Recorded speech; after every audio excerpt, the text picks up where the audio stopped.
In a cold, sterile courtroom, a woman named Eleanor Vance stood alone, facing the smirking face of the man who had promised her forever, only to discard her like a forgotten trinket. Her ex-husband, Marcus, and his high-priced lawyer were painting her as a desperate, penniless woman, clinging to the scraps of a failed marriage.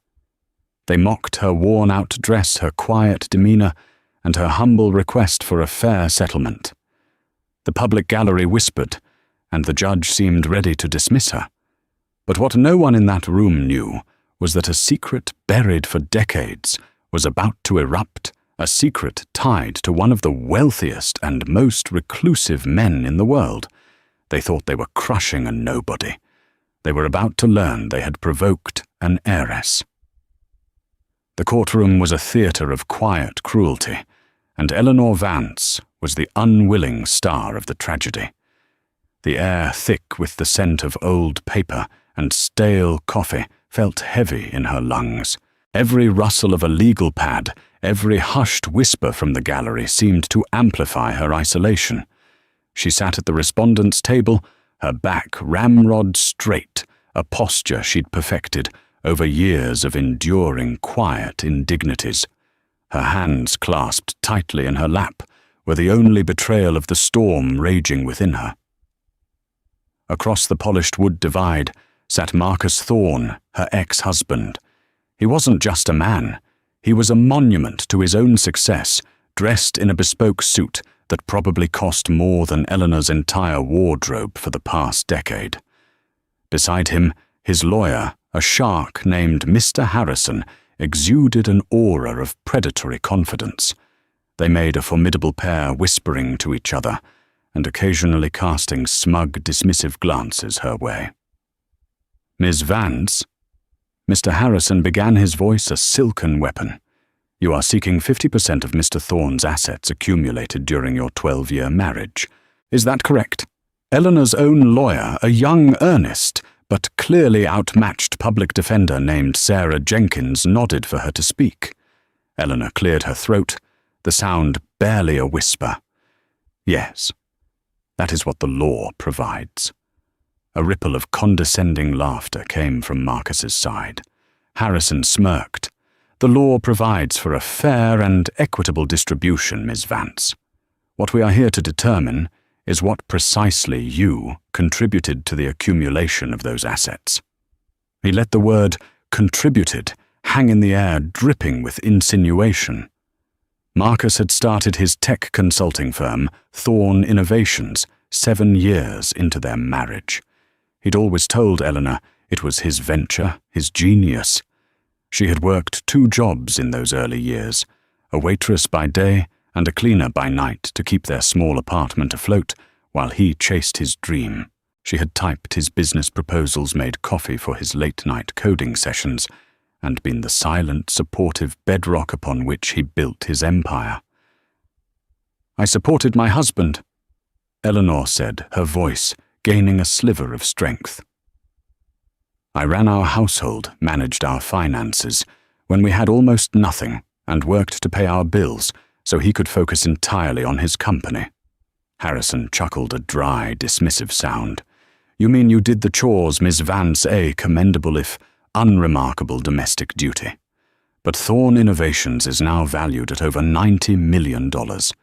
You cannot seriously expect the court to believe that making pot roast and paying the electricity bill entitles you to $45 million. The gallery tittered. Marcus leaned back in his chair, a look of vindicated pride on his face. He caught her eye and gave a slight, pitying shake of his head, as if her claim was the most pathetic thing he had ever witnessed. That look was more painful than any of Harrison's verbal jabs. It was the look of a man who had completely erased her from the story of their shared life. "Your Honor," Harrison continued, turning to the bored-looking Judge Albright, "my client was the visionary. He worked 100-hour weeks. He secured the patents, courted the investors, and built the company from the ground up. Ms. Vance, meanwhile, has no college degree, no professional skills to speak of. She was a homemaker. A perfectly respectable role, but not one that generates wealth of this magnitude. Sarah Jenkins stood her face, flushed with indignation. Objection. My client's non-monetary contributions were essential to Mr. Thorne's success. The law recognizes this as marital partnership. Recognizes, yes. But let's be realistic about the scale, Harrison retorted smoothly, not even waiting for the judge to rule. Let's look at your current circumstances, Miss Vance. He picked up a document. You currently reside in a one-bedroom apartment on the south side. You work as a part-time librarian's assistant. Your annual income is, if I'm reading this correctly, just under $24,000. He paused for effect, letting the disparity sink in. Mr. Thorne has graciously offered a one-time settlement of $250,000, a generous sum that would allow you to start over, perhaps even get some of that education you never pursued. Yet you refused it. You are demanding a sum that is frankly ludicrous. It speaks not of a desire for fairness, but of pure, unadulterated greed. Eleanor felt her cheeks burn with a hot, shameful fire. He made her sound like a parasite, a common grifter. She looked at Marcus, hoping to see a flicker of the man she had married, the man who had once whispered that they were a team, that her support meant everything. But his eyes were cold, distant. He was a stranger. Next to him sat his new fiancée, Isabella, a young, glamorous woman in a sharp white pantsuit, her blonde hair perfect her expression, one of bored superiority.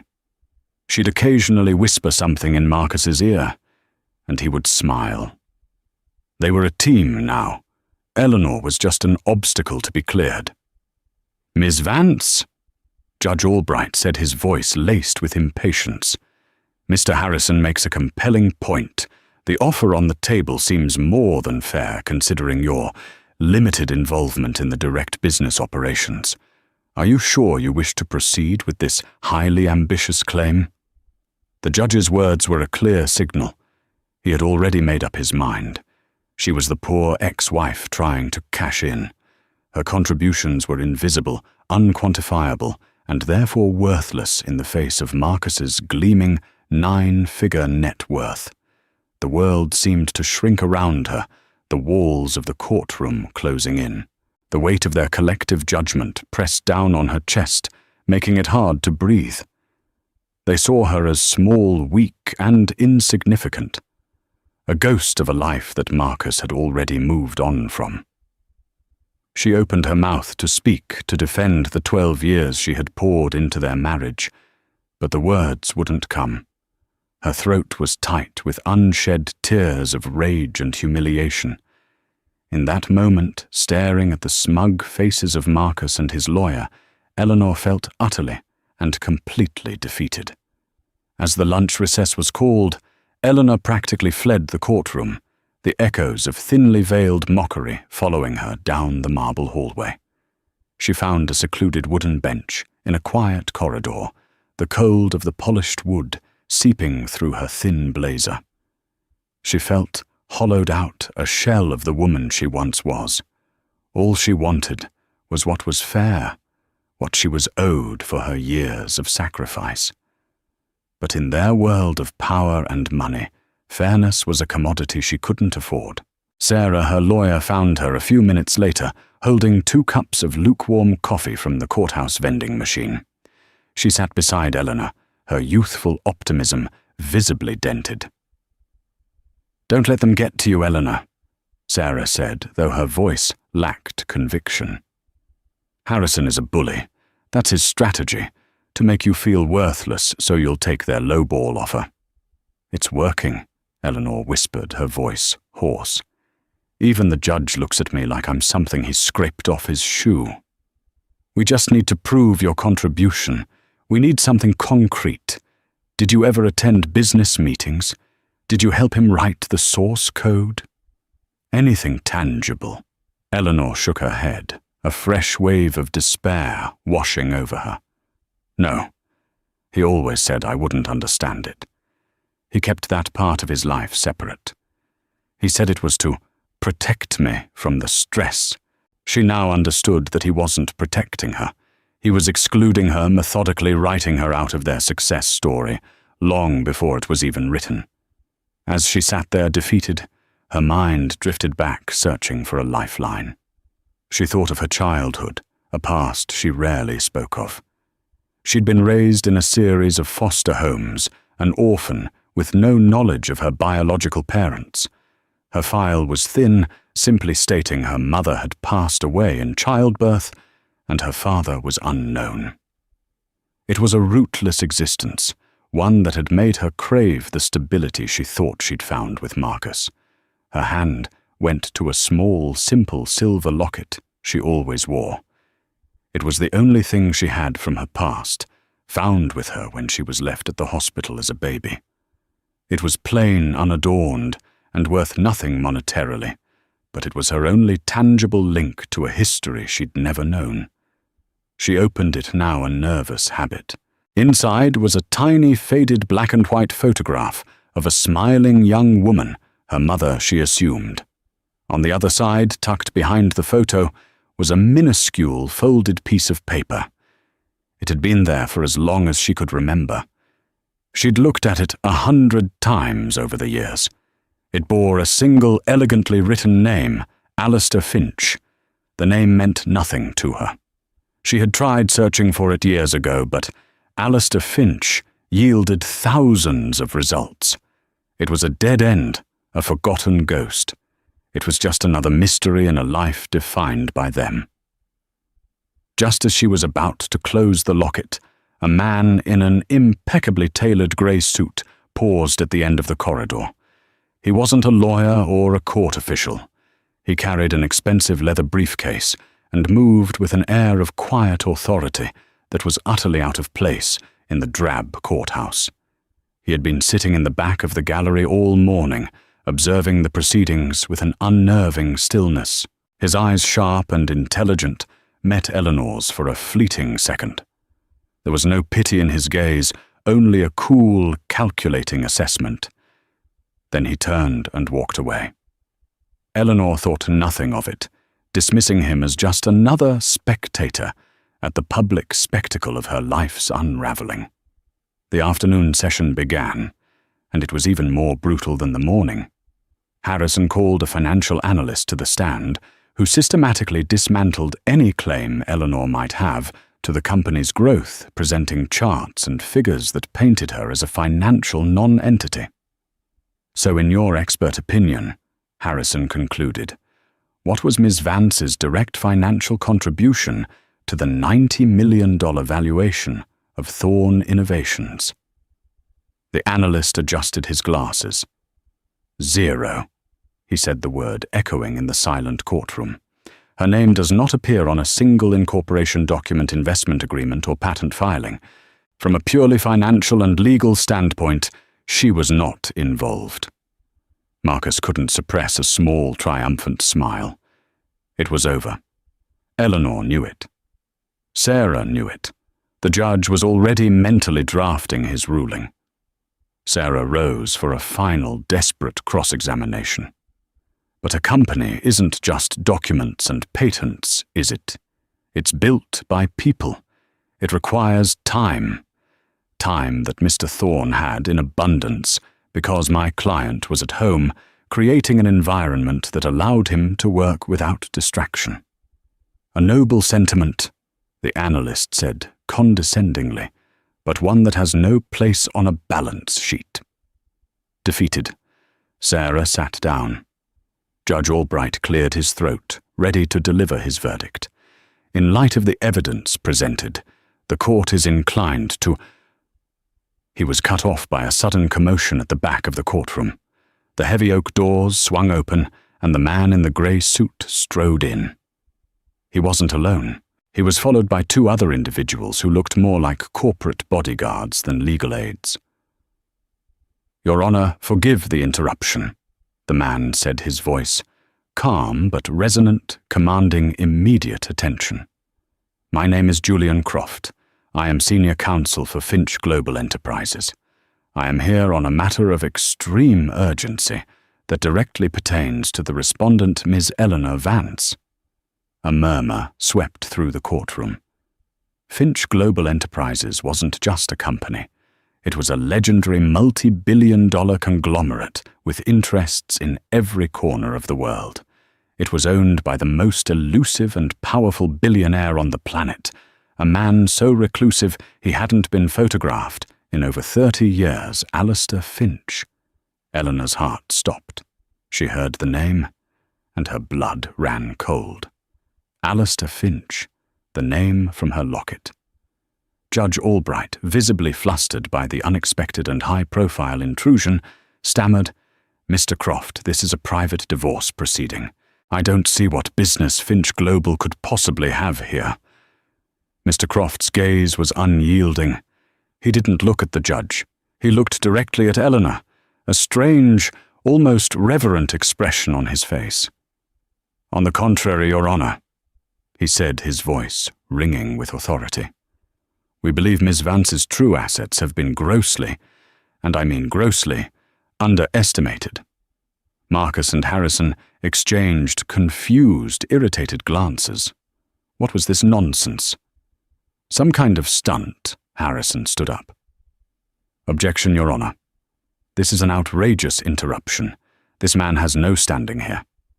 Mr. Croft simply raised an eyebrow. "Oh, I believe I do," he said, opening his briefcase.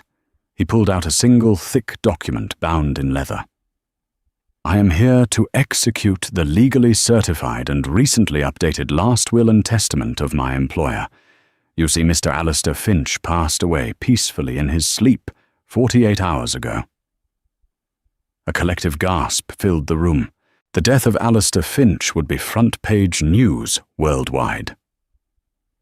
"And," Mr. Croft continued, his voice dropping slightly, as he turned his piercing gaze fully on a stunned and trembling Eleanor. "He named a sole beneficiary to his entire $200 billion estate, a person he has been searching for over 30 years, his only child, his daughter." He took a deliberate step forward, holding the document out. "A woman known to this court as Eleanor Vance, but known to us and to the world from this moment forward as Eleanor Annalise Finch." The courtroom, which had been a low hum of whispers and rustling papers, fell into a silence so profound it was almost deafening. The only sound was the frantic beating of Eleanor's own heart, a wild drum against her ribs. Eleanor Annalise Finch. The name was alien, a string of syllables that felt like they belonged to someone else, someone from a novel or a film, yet the name on her locket, the secret she had carried her entire life, was Alistair Finch. It couldn't be a coincidence. It was impossible. Marcus's face was a mask of utter disbelief. His mouth hung slightly agape, his confident posture collapsing in on itself as if his spine had turned to jelly. His lawyer, Mr. Harrison, looked equally thunderstruck, his sharp legal mind visibly struggling to process the seismic event that had just occurred. He looked from the imposing figure of Julian Croft to Eleanor, then back again, as if trying to reconcile the image of the meek, penniless woman at the respondent's table with the name of the most powerful heiress on the planet. Judge Albright, for his part, looked as if he'd been struck by lightning. He stared at Mr. Croft, then at the leather-bound will in his hand, his judicial authority completely usurped. "Mr. Croft, are you certain this is highly irregular?" "I assure you, Your Honor, our certainty is absolute," Croft replied coolly, his composure a stark contrast to the shockwaves rolling through the room. "We have spent decades and considerable resources searching for Ms. Finch. We have DNA confirmation birth records that were sealed by court order and a lifetime of correspondence from Mr. Finch to his lost daughter. The evidence is irrefutable." He placed the will on the clerk's desk with a soft, definitive thud. "The last will and testament of Alistair Finch. It names his daughter Eleanor Annalise Finch, born Eleanor Annalise Vance, as the sole inheritor of his estate, his properties, his companies, and his entire liquid fortune. The transfer of assets is already in motion. Eleanor felt dizzy, the world tilting on its axis. Her father. She had a father who had been searching for her. All her life she had believed she was an unwanted footnote in someone else's story. Now she was the entire book. The weight of this revelation was crushing, exhilarating, and terrifying all at once. Her mind flashed back to every lonely birthday, every holiday spent with foster families, every moment she had ached for a connection to her past. It had been there all along, a $200 billion truth waiting to be discovered. It was Marcus who broke the silence. He shot to his feet, his voice a choked, incredulous squeak. "This is insane. It's a trick. She's nobody. I was married to her for 12 years.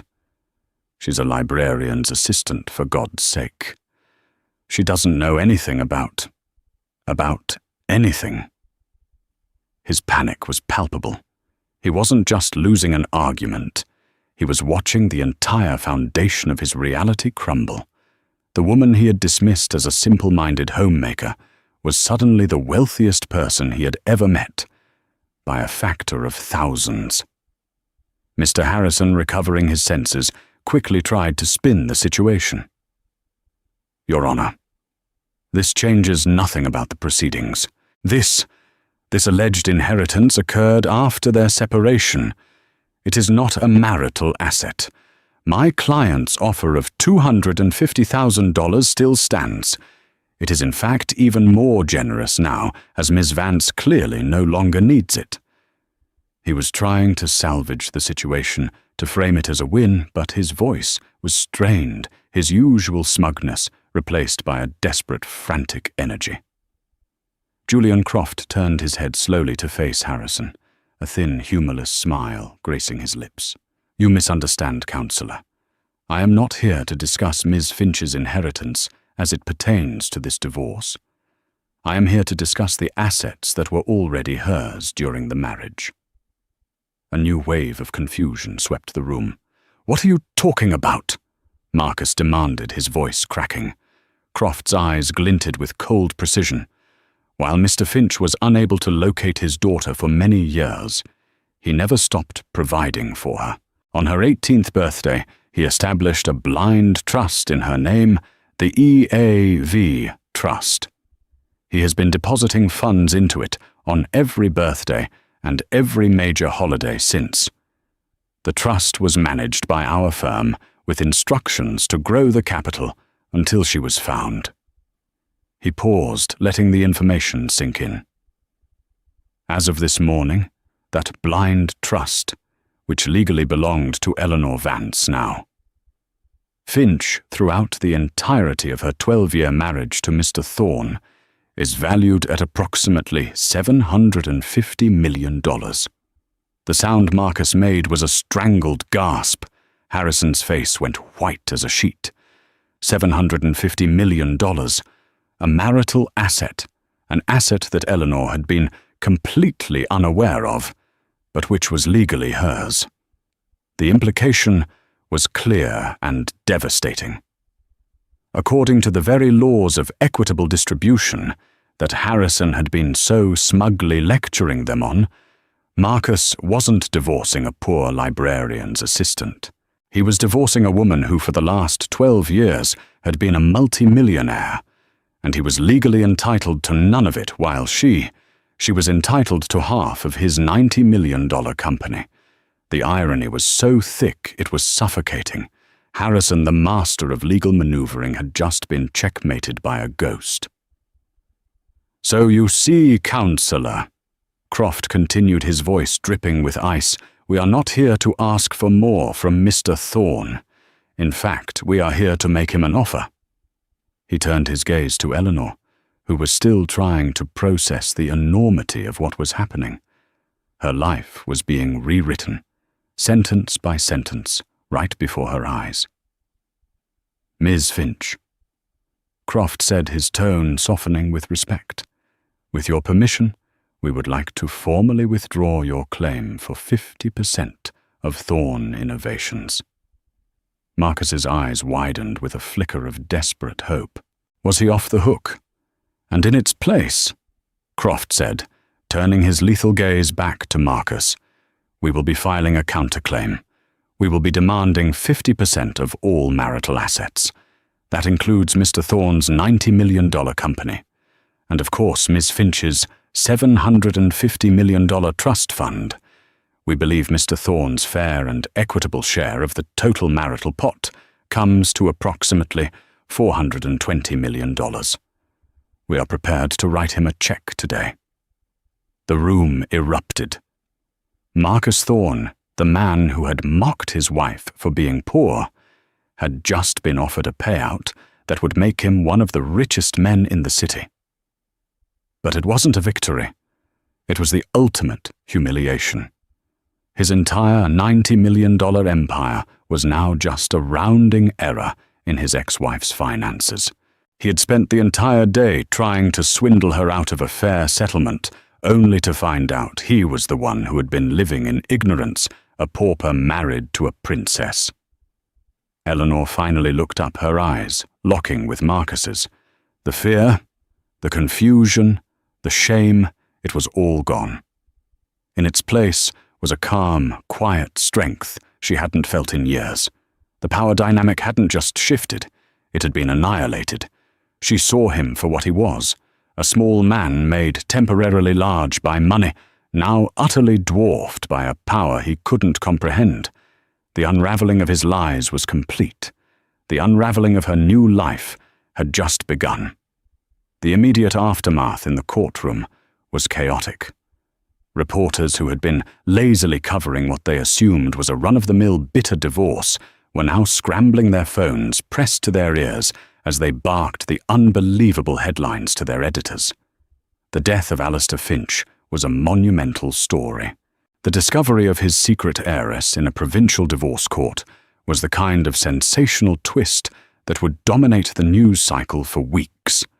Judge Albright, looking completely overwhelmed, hastily adjourned the proceedings for the day, citing the extraordinary and unforeseen circumstances.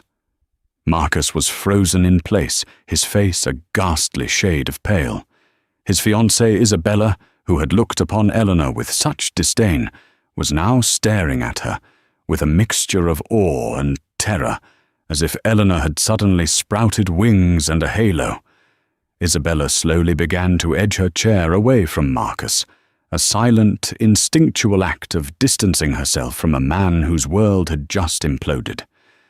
Mr. Harrison, usually so articulate and composed, was stammering, trying to lodge a series of incoherent objections that Mr. Croft swatted away with effortless disdain. "Your client is being offered $420 million, counselor. I would advise him to accept it before Ms. Finch changes her mind." Eleanor was escorted from the courtroom by Croft's security team, who moved with practiced efficiency, shielding her from the sudden barrage of flashing cameras and shouted questions. They led her not back to the drab corridor, where she had wept just an hour before, but to a private chamber reserved for judges. Inside, Julian Croft stood waiting.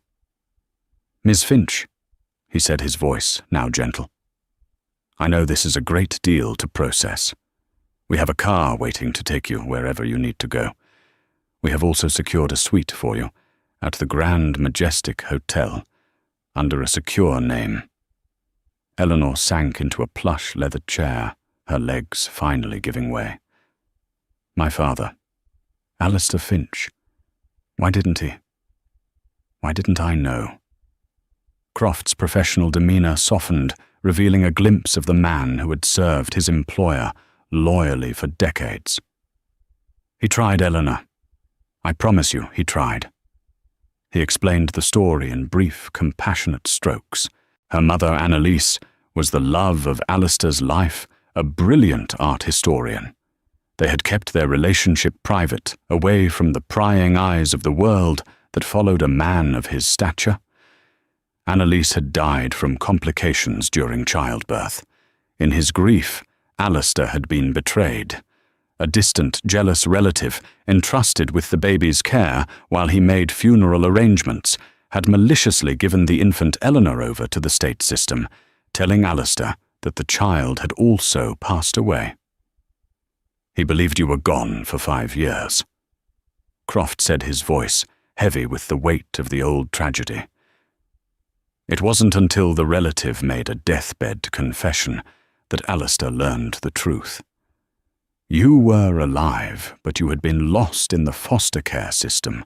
Your name changed. He has been searching for you ever since.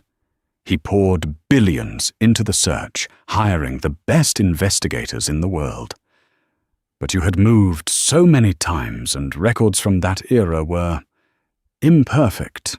We came close several times, but we were always a step behind. Tears streamed down Eleanor's face, not of sadness, but of a profound, earth-shattering sense of connection. She wasn't an accident or an inconvenience. She was loved. She had been sought after. We finally found you 3 months ago, Croft continued. We confirmed it was you. Mr. Finch was overjoyed. He was planning how to approach you, how to explain everything. He didn't want to frighten you. He was terminally ill, Eleanor. He had been for some time. He was trying to hang on long enough to meet you in person. Croft's voice broke slightly. I'm so sorry. His greatest regret was that he ran out of time. Meanwhile, back in the now empty courtroom, Marcus finally snapped out of his trance. The shock was wearing off, replaced by a curdling, venomous rage. She knew, he hissed to Harrison, his voice low and dangerous. That whole act, the timid little librarian, the victim, she knew all along. She was playing me. Marcus, that's impossible, Harrison reasoned, though he was sweating through his expensive shirt. Croft said they only found her 3 months ago. They hadn't even contacted her yet. She looked as shocked as we were. Don't be naive, Marcus spat his face, contorted. This is a setup. This is her revenge, making me look like a fool, dangling that money in my face. $400 million. She wants me to take a handout from her. The humiliation was a poison in his veins. For 12 years he had been the provider, the genius, the one in control. He had built his identity on the foundation of his superiority over her. The revelation that she had been in secret, wealthier and more powerful than him all along, was an existential threat. It invalidated his entire life's narrative. We fight this, Marcus declared, his eyes wild. I don't care what it takes. We challenge the will. We challenge the trust. We argue that she hid assets, fraud, something. Harrison looked at his client as if he had lost his mind. Marcus, you have no grounds. We'd be laughed out of court. They have DNA evidence. They are Finch Global. Their legal team could buy and sell our entire firm before breakfast. You were just offered a life-changing sum of money. Take the win. It's not a win, Marcus roared, slamming his fist on the table. It's a disgrace. I built a $90 million company with my own 2 hands. I will not be reduced to a footnote in my ex-wife's charity case. His ego, a fragile and bloated thing, could not withstand the blow. He couldn't accept the reality that his success, which he had guarded so jealously, was now insignificant. The grudge was taking root, a dark and twisted thing. He wouldn't just take the money and walk away. He would try to tear her down. He couldn't stand the thought of Eleanor Vance, the woman he had discarded, now looking down on him from an unimaginable height. He would prove she was unworthy. He would expose her as a fraud, even if it meant destroying himself in the process. His pride, the very thing that had driven him to success, was now leading him down a path of self-destruction. He had mocked her for her poverty. Now he would hate her for her wealth. The days that followed were a blur for Eleanor. She was no longer just Eleanor Vance. She was a headline. The Billionaire Cinderella, the secret heiress, the richest woman you've never heard of. Paparazzi were camped outside the Grand Majestic Hotel. Every news channel ran speculative profiles, trying to piece together the life of the woman who had inherited the world. Julian Croft and his team acted as an impenetrable shield. They handled the press, managed the logistics, and began the monumental task of walking Eleanor through the empire that was now hers. The scale of it was beyond comprehension. Finch Global wasn't just a company, it was a sovereign entity. It had divisions in technology, renewable energy pharmaceuticals, and global shipping. It employed over 500,000 people worldwide. Eleanor sat in meetings in a sprawling penthouse suite that served as a temporary command center. Board members, division heads, and financial advisors, all powerful, intimidating figures in their own right, were flown in from around the globe to meet their new owner. They spoke in a language of acquisitions, market caps, and leveraged buyouts that was completely alien to her. She listened quietly, her face a mask of calm. But inside she was drowning. She felt like an imposter, a librarian's assistant, accidentally given the keys to a kingdom she didn't know how to rule. The weight of her new name, her new identity, felt heavier than any crown. One evening, after a grueling 12-hour day of financial briefings, Julian Croft found her standing by the panoramic window, looking out at the glittering cityscape below. "It's a lot to take in," he said gently. "I feel like I'm going to break it." Eleanor confessed, her voice barely a whisper. "All of this. Everything he built. I don't know the first thing about running a company, let alone this." "He knew that," Croft said. "Alistair wasn't a sentimentalist, Eleanor. He was a pragmatist. He didn't leave you his fortune because you were his daughter. He left it to you because he believed you had the character to wield it." Eleanor turned from the window, a skeptical look on her face. "What character? He didn't know me." "He knew more than you think," Croft replied. He gestured to a large, sealed crate in the corner of the room. "He left these for you, his personal effects from his private study." Later that night alone, Eleanor finally opened the crate. Inside were not business files or trophies, but boxes of books, worn vinyl records and photo albums. And on top of it all was a series of thick, leather-bound journals. It was her father's handwriting. She opened the first one. It began 5 years after she was born, on the day he learned she was alive. "They told me my Eleanor was gone. Today I learned that was a lie.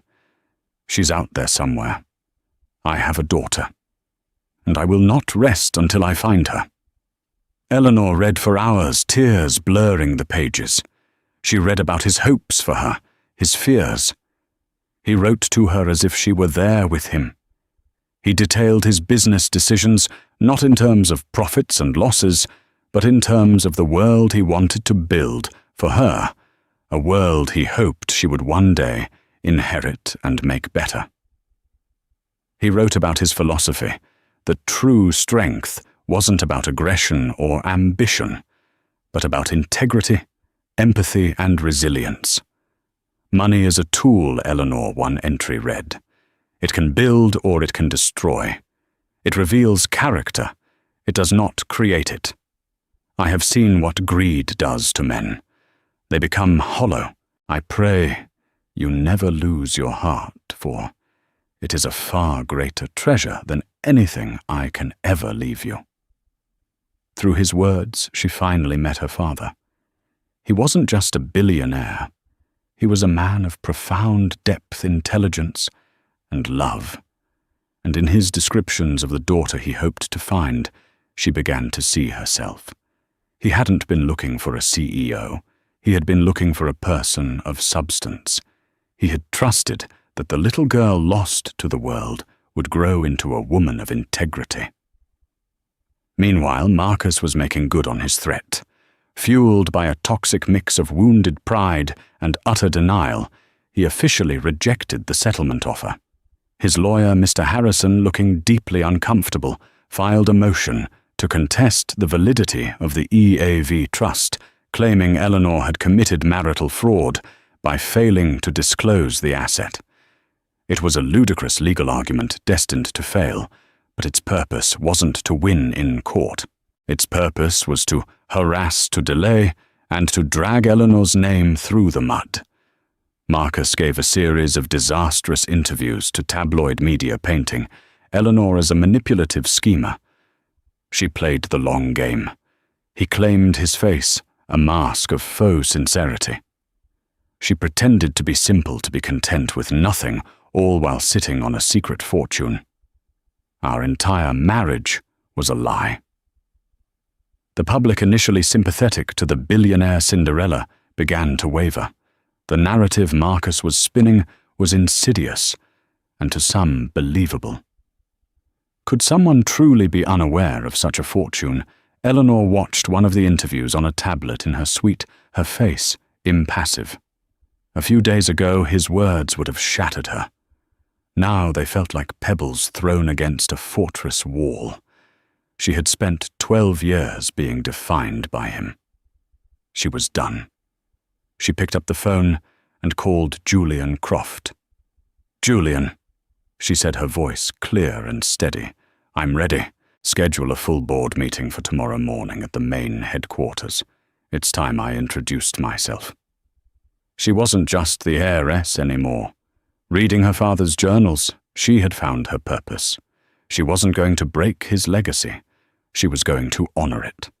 The crown was heavy, but her father had believed she was strong enough to wear it. It was time she started believing it too, and her first order of business would be dealing with the ghost of her past, Marcus Thorne. The Finch Global Headquarters was a sleek, imposing tower of glass and steel that pierced the city skyline.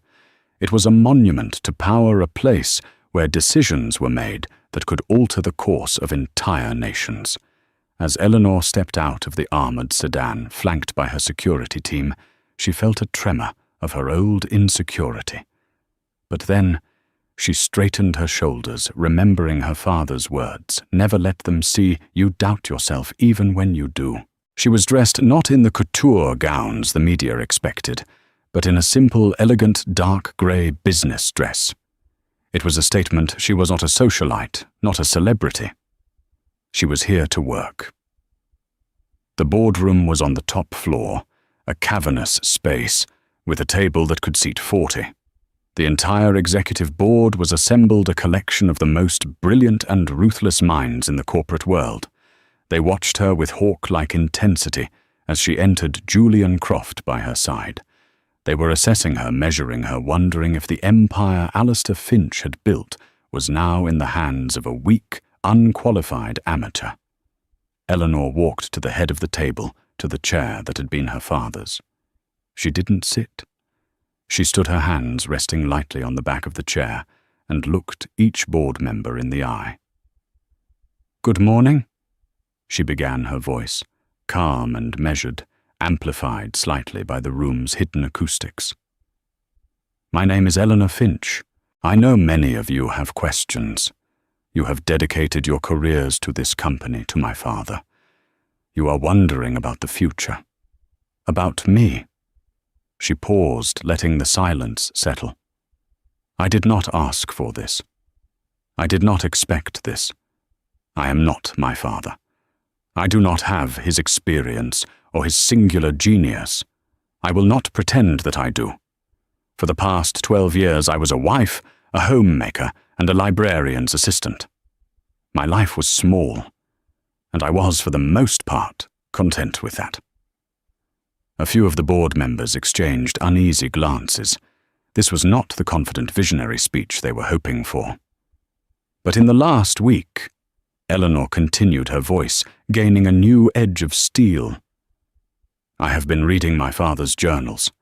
I have learned about the man. He was not just the titan of industry you knew. I have learned about his principles. He built this company not just to accumulate wealth, but to innovate, to solve problems, to build a better world. He believed in integrity. He despised bullies, and he trusted that I, his daughter, would carry on that legacy. She finally looked at them all, her gaze sweeping across the room. And I will not fail him. Her tone shifted, becoming sharp and decisive. Which brings me to my first official act as the owner of this company. It is a small matter of personal housekeeping, but one that I feel is necessary to address before we move forward. She nodded to an aide, who dimmed the lights and turned on a large screen behind her. An image of Marcus Thorne's smirking face, taken from one of his tabloid interviews, filled the screen. "This is Marcus Thorne," Eleanor said, her voice devoid of emotion. "My ex-husband. As you may know, he has rejected a settlement of $420 million and has chosen instead to engage in a campaign of public harassment and baseless litigation against me and, by extension, this company." She clicked a remote. A new slide appeared detailing Thorne Innovations, its market share, its key clients, its patents. Thorne Innovations is a successful, if modest, tech consulting firm, Eleanor stated. However, their primary server contract, which accounts for 60% of their operational capacity, is with a subsidiary of ours. Furthermore, their largest client, the Sterling Reed Group, relies on a logistics network owned and operated by Finch Global Shipping. And their most valuable patent was developed using a foundational algorithm that, unknown to Mr. Thorne, was licensed from a Finch Global Tech incubator 10 years ago. A license that is up for renewal next month. The board members began to murmur. They were starting to understand. Alistair Finch's reach was so vast, it was almost impossible to do business in any sector without, at some level, doing business with him. Marcus, in his arrogance, had no idea that the very foundations of his company were propped up by the empire of the woman he was trying to destroy. "Mr. Thorne believes he is an independent success story," Eleanor said, her voice now cold as ice. "He is mistaken. He is a tenant in a house he believes he owns. And I—" She paused, letting the words hang in the air. "Am the landlord." She turned off the screen. "Julian, please inform our legal team of the following. Effective immediately, we are terminating the server contract with Thorne Innovations, citing breach of a newly invoked partner ethics clause. Second, inform the Sterling Reed Group that due to a strategic realignment, their logistics costs through our network will be increasing by 300% unless they choose to partner with one of our preferred tech consultants. Finally, inform Thorne Innovations that their algorithm license will not be renewed." Julian Croft simply nodded, a glimmer of deep respect in his eyes. The board was silent, stunned. With 3 sentences, Eleanor hadn't just attacked Marcus's company. She had surgically and ruthlessly dismantled it. It would be bankrupt within 6 months. "As for the divorce," she continued, "we are withdrawing the $420 million offer. My original claim stands. I am entitled to 50% of his company. I will be taking my $45 million worth of shares. When the company collapses, those shares will be worthless. But I will have made my point." She looked around the boardroom again.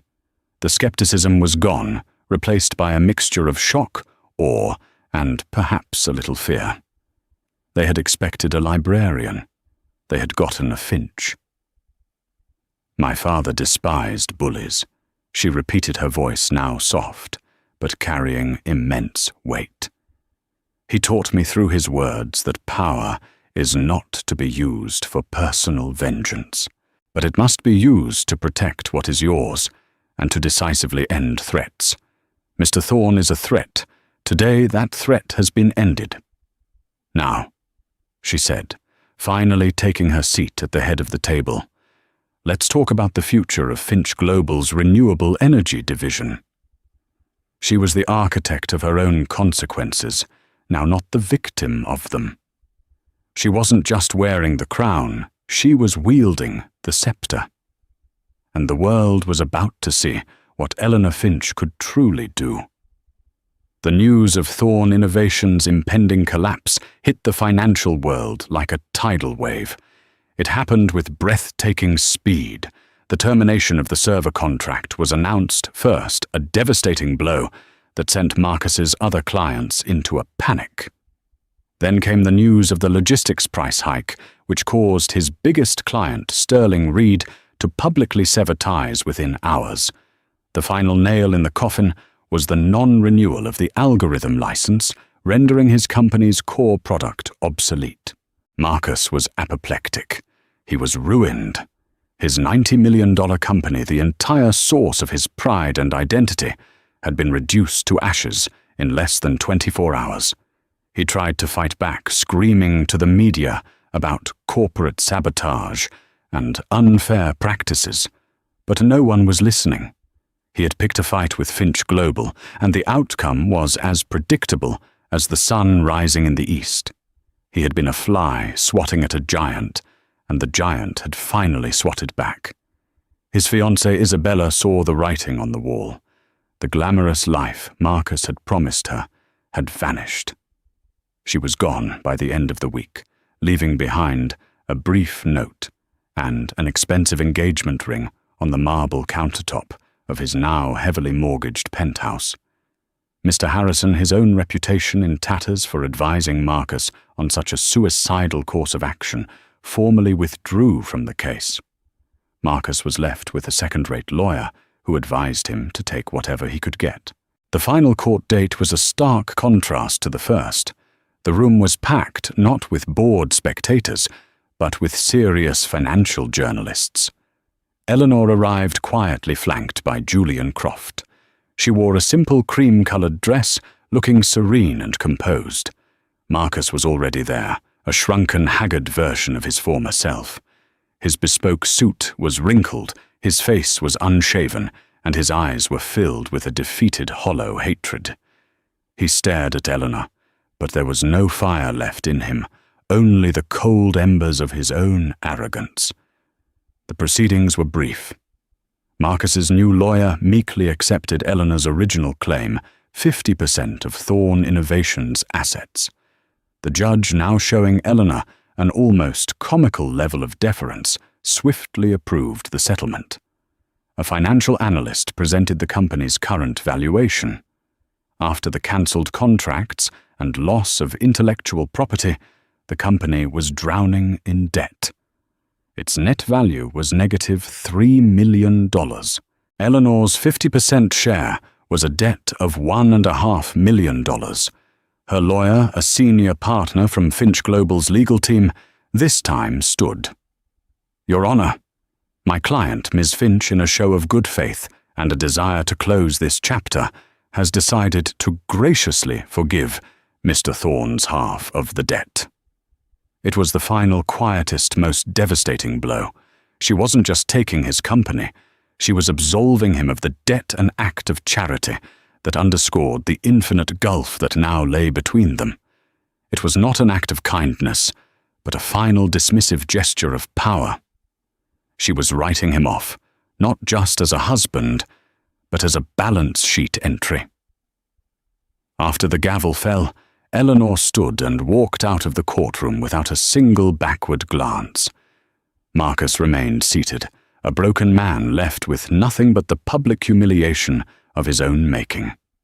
Eleanor didn't return to the penthouse suite at the hotel. Instead, she asked her driver to take her to a place she hadn't visited in years, the small rundown public library where she used to work.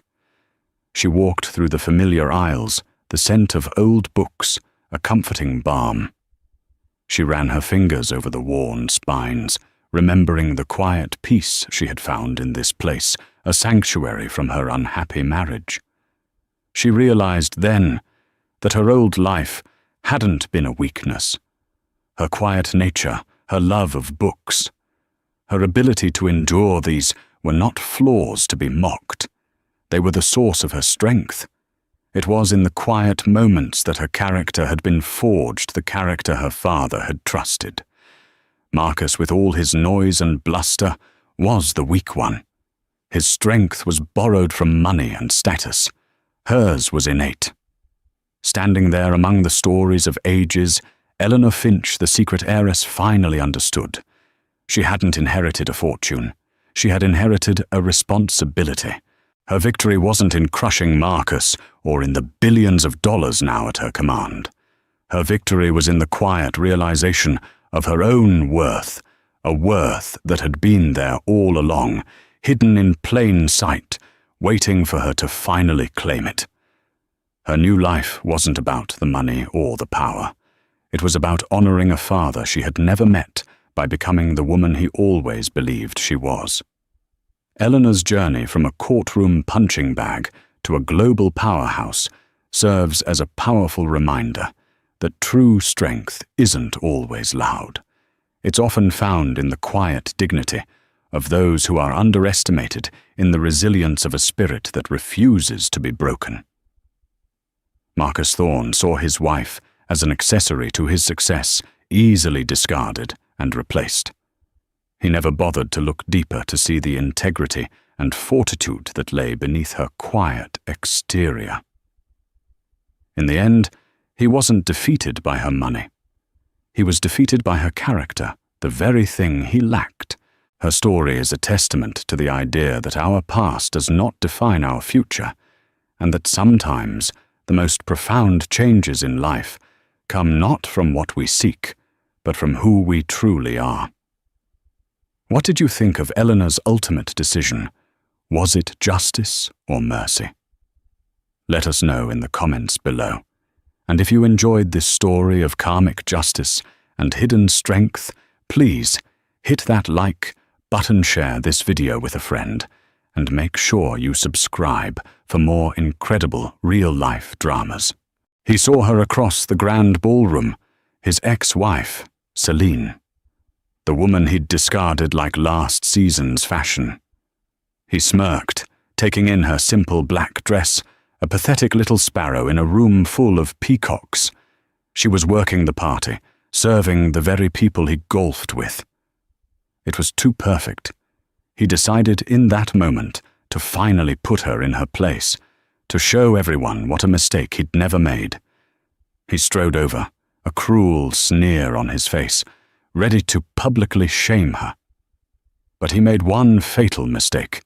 He didn't see the man watching from the alcove, the reclusive, powerful billionaire host who was about to introduce Celine in a way that would shatter Richard's entire world. The air in the Metropolis Museum's Great Hall was thick with the scent of money. It was a physical thing, a heady perfume of old wealth, new ambition, and the faint, floral tang of 1,000 hothouse lilies. For Selena Vance, it was the smell of anxiety. She stood just inside the shadow of a towering Roman arch, her fingers nervously pleating the sleeve of her simple, elegant, and borrowed black gown. She wasn't a guest. She was, in a way, the entertainment, or rather, the keeper of it. As the junior curator of European paintings, the newly unveiled Chevalier Wing was her baby, her triumph, her 18-hour-a-day, stress-fueled, passion-driven masterpiece. Tonight was its unveiling, a gala designed to extract 7-figure donations from the very people milling about, sipping champagne that cost more than her monthly rent. And he would be here, Richard Edward. The name still landed like a lead weight in her stomach, even after 2 years. 2 years since the divorce was finalized. 2 years since he'd sat across from her in a sterile lawyer's office and called her life's work a quaint little hobby. "Celine," he had said, his voice dripping with that patronizing tone that still haunted her nightmares. "I'm building an empire. I need a partner, not a librarian." Candace understands that. She understands stakes. Candace, the 24-year-old model he'd been seeing for 6 months before Selene even found the hotel receipts.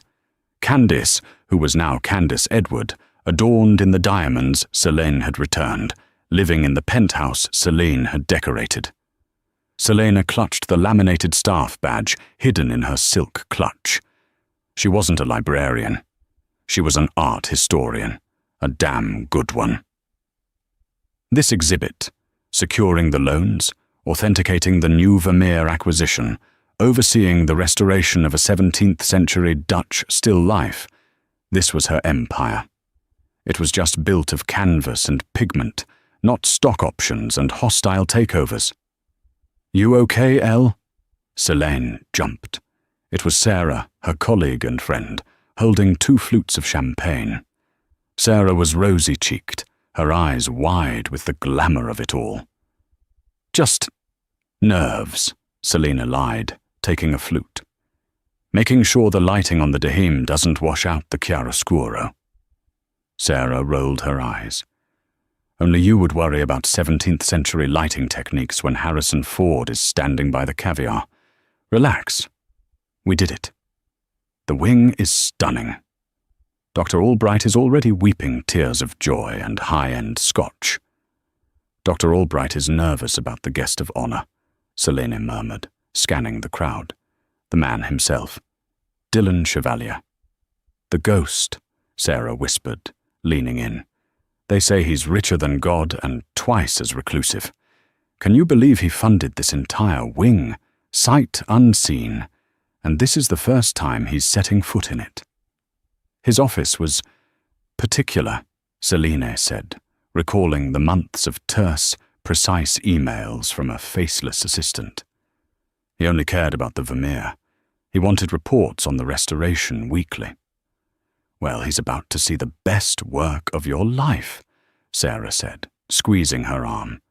"You deserve this night, Selene. Don't let anything, or anyone, spoil it."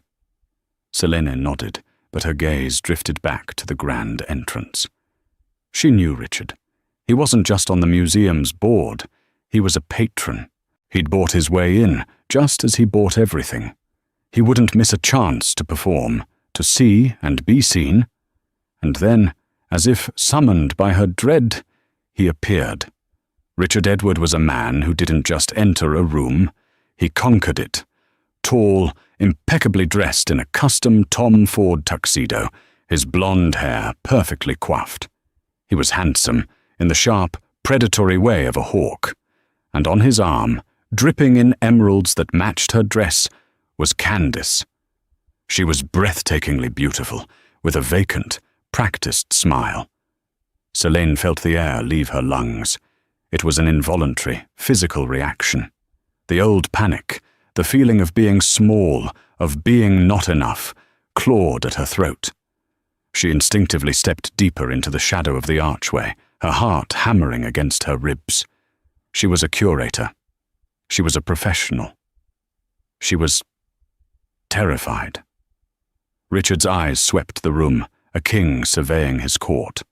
He was laughing, shaking hands with a senator, clapping a hedge fund rival on the back.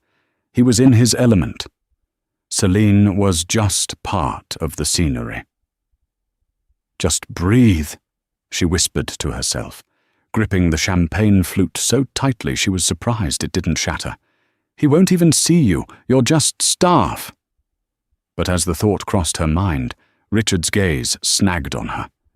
His smile faltered for a fraction of a second, replaced by a flicker of something. Annoyance? No, it was recognition. And then, the last thing she ever wanted to see. Contempt. He nudged Candice, whispering something in her ear. Candice glanced over, her perfect brow furrowing in confusion, before a slow, dismissive smile spread across her face. Richard turned his back, returning to his conversation. But the shot had been fired. He had seen her. And he knew she was here, on the sidelines. The night, which was supposed to be her triumph, suddenly felt like a trap. Selene spent the next hour in a state of high alert avoidance. She moved through the peripheral galleries, checking on her docents, speaking quietly with museum donors she recognized, and using her work as a shield. She found a strange solace in the art itself. She'd pause before a small portrait by Franz Holz, marveling at the living, breathing energy of the brushstrokes. The man in the painting had been dead for 400 years, but his confident gaze met hers. It was a reminder that some things lasted. Empires of finance rose and fell, hype faded, but true mastery, true passion, was eternal. Richard, meanwhile, was holding court. Selene could hear his booming, confident laugh echo off the marble floors. He was positioned near the entrance to the new wing, as if he himself were welcoming people to his exhibit. She saw him gesture expansively, talking to a cluster of men in bespoke suits. He was probably, Selene thought with a bitter pang, telling them about his generous contributions to the arts, neglecting to mention he'd once tried to convince Selene to sell her grandmother's antique locket to contribute to their first apartment's down payment. The divorce had been brutal, not just emotionally, but financially. Richard's team of lawyers, led by the infamous Shark Shapiro, had painted Selene as a gold digger, despite her having been the one who supported them both while Richard was getting his MBA. They'd argued that her art history hobby was a frivolous expense and that she was unentitled to the wealth he had generated. In the end, to escape, to just be free, Selene had walked away with almost nothing. Just her books, her clothes, and a settlement so small it was an insult. She had rebuilt her life from scratch. Her small, rent-controlled apartment, her long hours at the museum for a salary that Richard spent on a single weekend in the Hamptons. But it was hers. Her independence was her most prized possession. Miss Vance? Selene turned. A small, elderly woman with eyes as bright and sharp as a bird's was smiling at her. She was wearing a vintage Chanel suit and a staggering pearl necklace. Mrs. Alistair, Selene smiled, her professional warmth returning instantly. How lovely to see you. Are you enjoying the exhibit? Mrs. Alistair, Millicent Alistair, was one of the museum's oldest and most respected patrons. She was old money, in a way Richard, with his flashy hedge fund, would never be. Enjoying it? Mrs. Alistair's voice was a frail, papery rustle. My dear, it's a revelation. The Vermeer. I have seen it at The Hague. What you've done. The light. You found the light again. My late husband, Charles, he would have adored this. He always said you could judge a curator not by what they displayed, but by what they revealed. Tears pricked Selene's eyes. This was why she did it.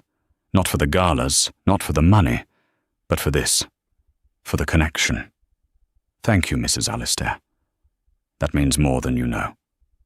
Nonsense, dear. It's the truth. She patted Selene's arm. Now, I hear this mysterious Mr. Chevalier is finally gracing us with his presence. I'm half convinced he doesn't exist. Probably some shell corporation. He's real, I assure you, Selene laughed. Though I've only ever dealt with his office. He's very private. He's also very late, Mrs. Alistair sniffed, checking a delicate Cartier watch. Dr. Albright looks about to have an apoplexy. He's been hovering by the podium for 20 minutes. Selene glanced over. Mrs. Alistair was right. Her boss, a good but perpetually flustered man, was visibly sweating, his eyes darting to the entrance. The main event, the speech and the official ribbon-cutting of the wing, was scheduled to happen any minute. The guest of honor's absence was becoming conspicuous. A small, satisfied smirk crossed Selene's face. Richard Edward, she noted, was also looking impatient. He was in a small circle with a man Selene recognized as Marcus Reed, a tech billionaire who was rumored to be in talks with Chevalier's corporation about a merger. Richard was clearly desperate for an introduction. His entire performance tonight was likely geared toward this one meeting. Well, Mrs. Allister said. "If he doesn't show, you should be the one to give the speech, Miss Vance. You're the one with the passion. Not all these suits." She gave a pointed look toward Richard's group, making Selene's smile widen. "I'll just stick to the art, Mrs. Allister." "A pity." As Mrs. Allister moved away, Selene felt a small, fortified kernel of confidence. She knew what she was doing. She had earned her place here. Richard and his posturing suddenly seemed less monolithic. She needed a moment of quiet before the speeches began. The main hall was becoming oppressive. She slipped away, down a side corridor, into the Dutch Masters Gallery, her favorite and currently empty. It was quieter here, the lights dimmed, the air cooler. She was not alone. A man stood in the center of the room, his back to her. He was tall, dressed in a black tuxedo so perfectly tailored it seemed almost an extension of him. No flashy watch, no diamond studs, just quiet, absolute quality. He wasn't looking at the main attraction, the large Rembrandt portrait.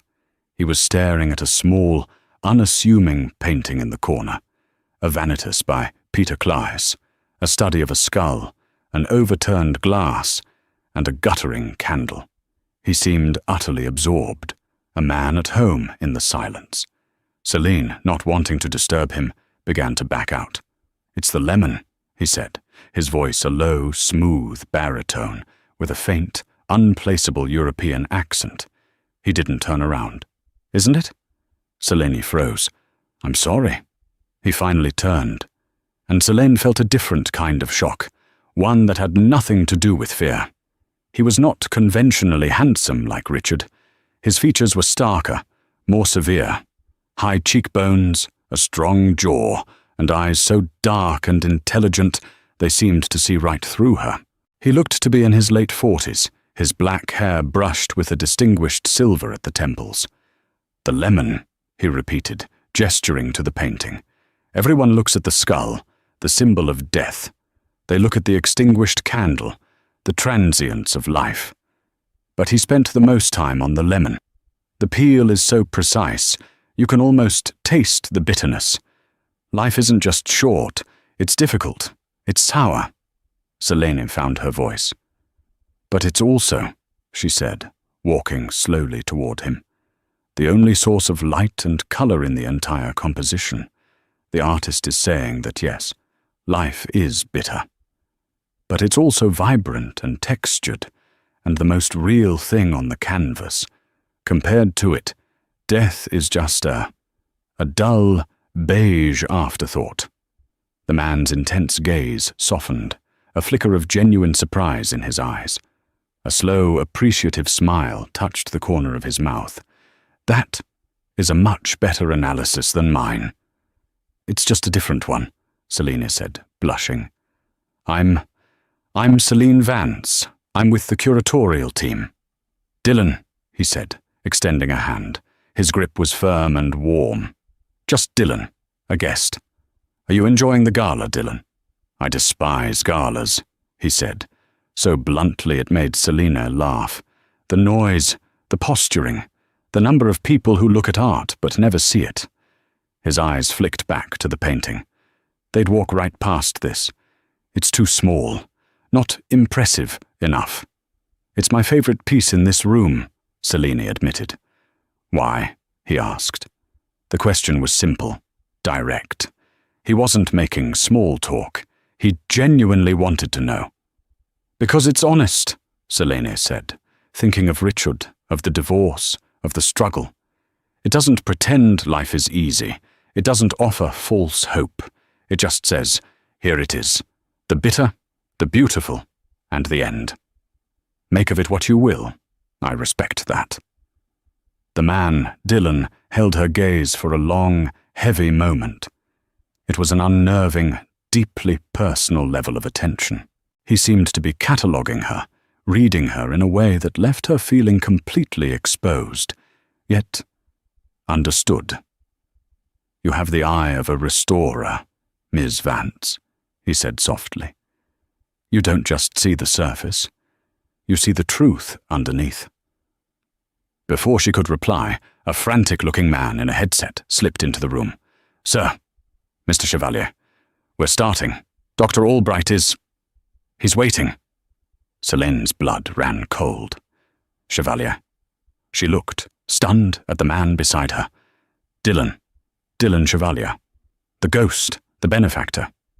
The man she had been emailing for a year. Dylan's expression didn't change, but he gave her a small, almost apologetic nod. "It seems my anonymity is over. Miss Vance, your analysis was refreshing. Perhaps you'll allow me to see the Vermeer through your eyes, after the formalities."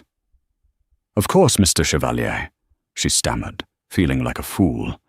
He smiled again, a brief flash of warmth. "Dylan, please." He turned and followed his aide, his long, confident strides eating up the marble floor. Celine was left alone in the gallery, her heart pounding a new, unfamiliar rhythm. She had just, unknowingly, impressed the most powerful man in the room. And he had impressed her. The energy in the great hall had shifted. The nervous buzz had solidified into a palpable excitement. Dylan Chevalier was here. Celine watched from the back of the crowd as he was escorted to the small stage, shaking Dr. Albright's hand and nodding politely to the smattering of applause.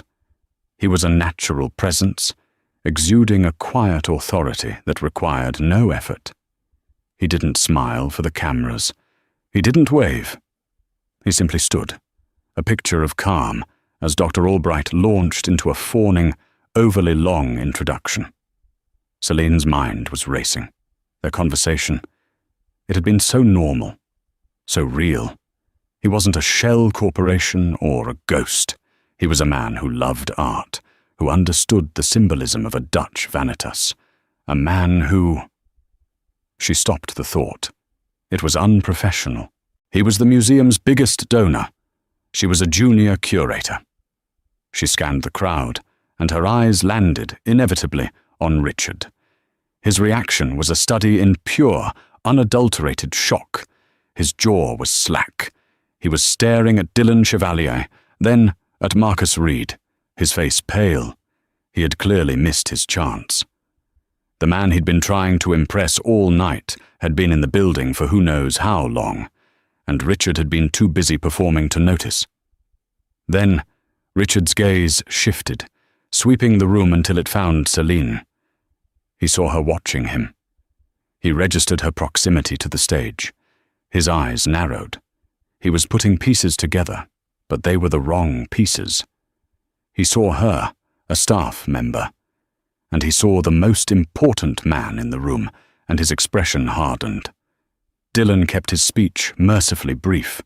His voice, that smooth baritone, filled the hall without him needing to shout into the microphone. He didn't talk about money or investments. He spoke about the responsibility of wealth, the importance of preserving history, and the singular, brilliant talent of the museum's restoration team. As he said it, his eyes scanned the back of the room, and for one heart-stopping second, Celine was sure he was looking directly at her. The speech ended. The ribbon was cut. The Chevalier wing was officially open. The crowd surged forward, a wave of tuxedos and gowns, all trying to get a moment with Dylan Chevalier, who was now trapped in a polite receiving line with Dr. Albright. Celine knew this was her cue to get to work. She was scheduled to be in the new wing, available for questions.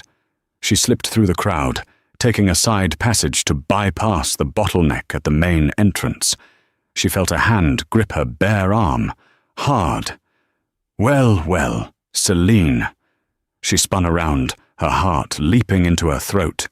It was Richard. His smile was tight, his eyes cold. Candace was beside him, looking bored and tapping at her phone.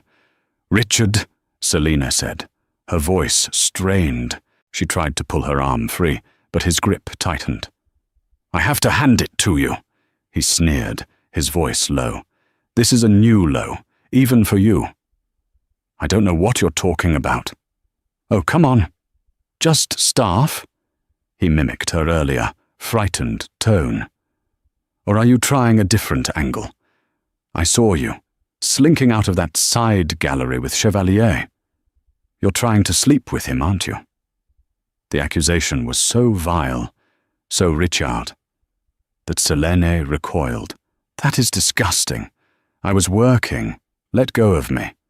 "Working?" He laughed, a short, ugly sound. "Is that what you call it? Desperate, Celine. Truly desperate. You think a man like that," he jabbed his chin toward the stage, "a billionaire, would ever look twice at a mousy little curator who can't even afford her own dress?" The casual cruelty of it, the way he knew exactly where to cut, stole her breath. He knew this dress was borrowed from Sarah. "Richard, you're drunk," she said, trying to stay calm. "You're making a scene. I'm just getting started." His eyes were alight with a vindictive, terrible energy.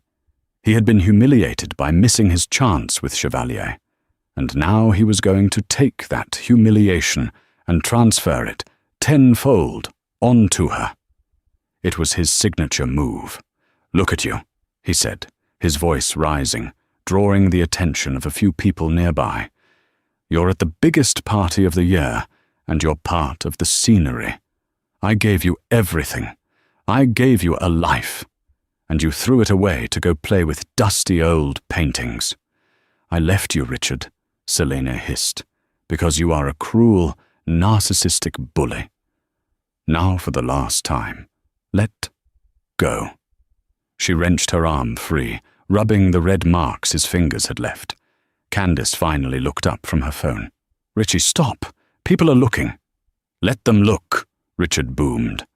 Now he was performing again. The nearby circle of guests widened. Celine saw Mrs. Alistair watching with a look of profound distaste. She saw Dr. Albright look over, his face pale with panic. "I want everyone to know," Richard announced, gesturing to Celine as if presenting evidence. "This woman, my ex-wife, tried to tell everyone I was the failure, that I was the one with no soul. And look at her, she's here as the help, serving champagne at a party she could never get invited to. How does it feel, Selene? How does it feel to be a nobody?" Selene stood frozen. It was a nightmare. Every fear she'd had about this night was coming true. The room was spinning. The faces of the donors, the trustees, the art critics, all staring at her, pitying her, judging her. She wanted to run. She wanted to disappear. But she thought of the Vermeer. She thought of her 18-hour days. She thought of Mrs. Alistair's kind words. She lifted her chin. "I may be staff, Richard," she said, her voice trembling but clear. "But I earned my place here. I'm not a guest, because this wing, it's my work. I'm not a nobody. I'm the curator who built this." Richard threw his head back and laughed. It was a horrible, braying sound. "Built it? You? You're a glorified assistant, Celine. You're nothing. You were nothing when I married you, and you're nothing now." That, a cold, quiet voice sliced through the air, is where you are profoundly mistaken. The effect was instantaneous. The laughter died in Richard's throat. The entire chattering great hall seemed to fall silent, a vacuum created by a sudden, massive shift in gravity. Dylan Chevalier moved through the crowd, which parted for him like the Red Sea. He was no longer the quiet, contemplative man from the gallery. He radiated an aura of pure Arctic authority. His dark eyes were not on the crowd, not on Dr. Albright, but fixed solely on Richard Edward. He stopped directly in front of them, standing so close to Richard that the taller, broader man actually took an involuntary step back.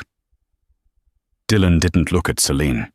He just stood beside her, a silent, unmovable wall. Richard's face, which had been flushed with champagne and vitriol, drained of all color. He looked, Celine thought, like a man who had just seen his entire stock portfolio evaporate. Mr. Chevalier, Richard stammered, frantically trying to reassemble his composure. He stuck out a hand. Richard Edward Capital, it's a true honor. I was just talking to Celine. Dylan ignored the outstretched hand, letting it hang in the air until Richard, his face burning, awkwardly pulled it back. Mr. Edward, Dylan said. His voice was perfectly level, yet it carried across the silent room. I heard your assessment of Ms. Vance's professional standing. A nobody. The help. Nothing. It was a misunderstanding, Richard said, his eyes darting around for an escape. He looked at Candace, but she was staring at Dylan, utterly mesmerized. A private joke. It didn't sound like a joke, Dylan replied, his tone unchanged. He finally turned his head, just slightly, to look at Celine. His expression was unreadable, but his proximity was a shield. Ms. Vance, are you all right? Celine, trembling, could only nod. Good. Dylan turned his full attention back to Richard. The temperature in the room seemed to drop 10 degrees. Mr. Edward, I am a man who values facts, so let's establish a few. He took a step, circling Richard slowly, like a shark. Fact. The woman you call Nothing is, in fact, the only reason I am at this gala. The only reason this wing exists. Richard's mouth opened and closed. Fact, Dylan continued, your quaint little hobby assessment of her career is amusing. Ms. Vance's hobby involved identifying a forgery in my Geneva collection that 2 different auction houses had authenticated. She saved my corporation $80 million. Her playing involved the restoration of the Vermeer you see in there, a piece so delicate that every other expert in the world refused to touch it. A collective gasp went up from the crowd. Dr. Albright looked like he was going to faint. Celine stared at Dylan. She'd known he was the benefactor, but she hadn't known he was the anonymous collector who had submitted that forgery claim, the one that had been the talk of the art world. You were the Geneva client? Celine whispered. Dylan's eyes met hers, and for the first time she saw a flicker of warmth. I was. He turned back to the shell-shocked Richard. And finally, the most important fact. You state very loudly that Ms. Vance couldn't get invited to this party. Dylan moved in one fluid motion to stand directly beside Celine. He didn't just stand near her. He reached down and, with a tenderness that made the entire room hold its breath, he took her left hand in his. You are correct, Mr. Edward. She is not a guest. He lifted her hand to his lips and kissed her knuckles, a gesture so possessive, so devastatingly intimate, that Celine's knees went weak. She is the guest of honor, Dylan announced, his voice ringing with absolute finality. He then looked past Richard, past the stunned faces, and addressed the room at large. Ladies and gentlemen, my apologies for the disturbance. Richard Edward of Edward Capital was just attempting to publicly humiliate my fiancée. The sound that followed was not a gasp. It was a thunderclap of total, unified shock. Richard Edward's face was a grotesque mask of disbelief. Fiancé? He choked out. That's impossible. That's a lie. A lie? Dylan's voice was lethal. He never took his eyes off Richard, but he was speaking to Selene. My love, I believe this is your cue. Selene's mind was white noise. Fiancé. He'd called her his fiancé. She looked at him, confused, terrified, and was it hope? Dylan's dark eyes were soft, urging her. Trust me. And Selene understood. It wasn't a lie. It was a secret. With a trembling hand, Selene reached into her small silk clutch. She bypassed her staff badge and her lipstick. Her fingers closed around the small, velvet-covered box that had been sitting in there, untouched, for 3 days. She had been too scared to wear it, too scared to believe it was real, too scared that it was all moving too fast. Now, in front of the entire New York high society, in front of the man who had called her a nobody, she opened it. Inside, resting on the black velvet, was a ring. It was not a gaudy celebrity diamond. It was a flawless, cushion-cut sapphire, the color of a midnight sky, flanked by 2 simple, elegant diamonds. It was classic, timeless, and priceless. With Dylan's gaze locked on hers, Celine took the ring from the box and, with a steadying breath, slid it onto the 4th finger of her left hand. It fit perfectly.